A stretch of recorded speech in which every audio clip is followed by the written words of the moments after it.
This is the Hidden Killers podcast with Tony Brueski. Featuring author, psychologist, and daily contributor, Shavaun Scott. Let's listen to another piece of the jailhouse phone call between Chad and Lori Daybell. This is Lori really kind of a moment of weakness almost. A lot of times, she's so confident in her speech and her beliefs. She's feeling she needs a little bit of reassurance here from Chad that things are going to go the way they're supposed to. It was meant to go this way, you think? That's what I'm saying. I do. It's terrible. Minor changes here and there, but overall, this was part of the blueprint. What? Oh, I just wish it hadn't been. But I'm thinking of previous blueprints where the people weren't warned either. Yeah. Maddening. Ray's in that contractor position for a reason, and he's not gonna drop us for another project. Well, can't he forcibly use a hand, punch some people in the face and get some things done? Some people in particular, like the 3%er person? I don't think he wants to be violent. Well, I'm not saying be violent. I'm saying get their attention. He did. What he did was kind of mute her effect. He just kind of kept her in her place for quite a while, to the point it almost diffused any value of her. Not talking about that.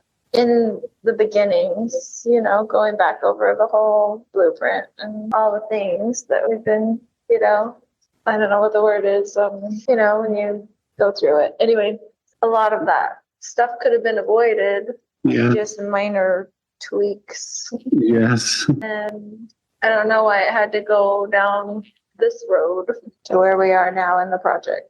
I don't fully understand. I think he'd text you back or write you back. Ultimately, what I need from you is that the project is going to be finished and everything is going to be fine and it's going to work out. That's what he said. Well, I need you to tell me that every day, several times. Okay. My sweet, lovely Lolo. Things are going to work out. Not just because he says so, but because I know so. It's a marvelous plan. Slight. How do you know so? Hiccup. How do I know? It's been shown to me, honey. I've seen those beautiful eyes filled with tears as she sings to amazing groups of people. And I've seen that wonderful body dance to heavenly songs. Always going back to the body when Chad's talking about Lori. What was that? Mm-hmm. Yeah, it's interesting how much she needed reassurance from him, and how he was able to spin the narrative and give her exactly what she needed. Mm-hmm. There were also segments where he was again feeding her ego. You're tremendous. You're spectacular. You were put on earth for this purpose. This is our divine mission. Mm-hmm. And he just continually uses that technique on her, and it works. It reassures her. Is he good at it, though, or is she just a dumb, dim-witted, low IQ woman that could, take this stuff in because of her existing psychosis?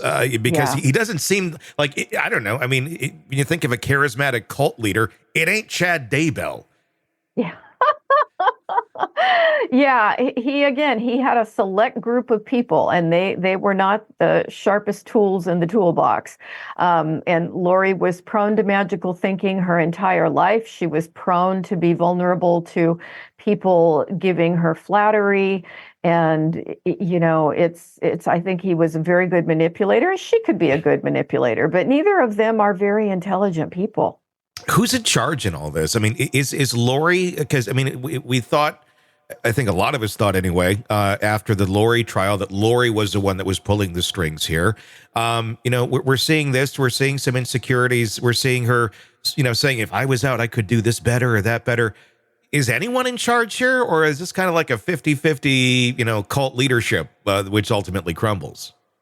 I think Chad was in charge, and Lori was crazy enough and needy enough to just follow along and buy into it. And I think she had been becoming increasingly psychotic. which happens, it's kind of a continuum. People can start a little bit psychotic and then it can build over time. And that appeared to be her path, as her family was saying, her beliefs were getting more and more extreme in the last few years before she met him. And then when she latched on to him, he took it and ran. Yeah. And so if I were looking at who is the one really directing this and coming up with the bizarre theology about demons, and I don't think before Chad, Lori was going into that there were these dark people that were possessed. And, even though her theology was intense, it wasn't going that way.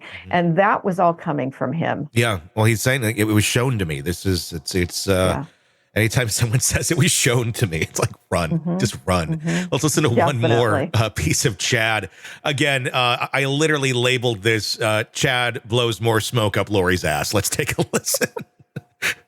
Your purpose is only beginning. It's hardly begun. And it will be the pair. It won't be solo. And it's going to be incredible. Be cholo and not solo. Yeah. That's right. Yep.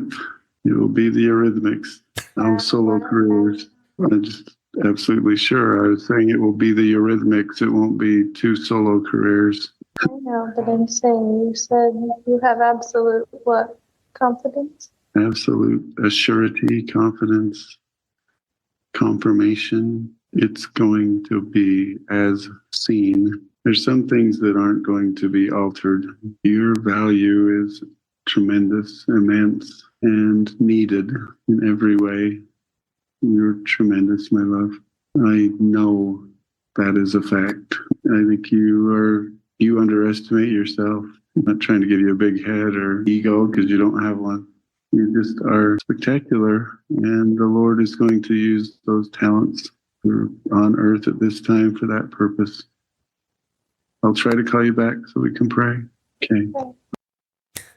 The Eurythmics. Now, anyone who knows the Eurythmics, you only think of Annie Lennox when you think of the Eurythmics. I mean, it wasn't exactly a duo where it's like, oh, yeah, he was the other guy in the Eurythmics in those creepy videos. I couldn't tell you who he was. I don't remember.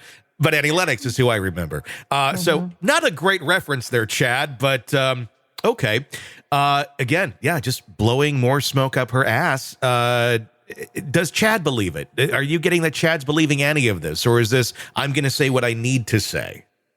I would sure love to have an inside scoop on his reaction to listening to this at this point. Did he believe it at the time? Did he believe it a little bit? Or was this all just a script and a story that he knew would work on her? And it did work. Yeah. And did he have his fingers crossed that it was going to have an outcome where maybe she would go down, but he wouldn't? That certainly could have been. But again, he's stupid. Yeah. I mean, it wouldn't work well for him if she goes down, because he wants her. If she's behind bars, what's the best you get there, Chad? Conjugal visits? and you can drive home listening to Sweet Dreams Are Made of These. Want to listen ad-free? Want advanced access to all of our interviews before anyone else? Become a True Crime Today Premium Plus subscriber on Apple Podcasts. You get every episode commercial-free, so you can binge on true crime until you can binge no more. Search True Crime Today Premium Plus on Apple Podcasts now, or go to our podcast page and sign up now. More of the Hidden Killers podcast next.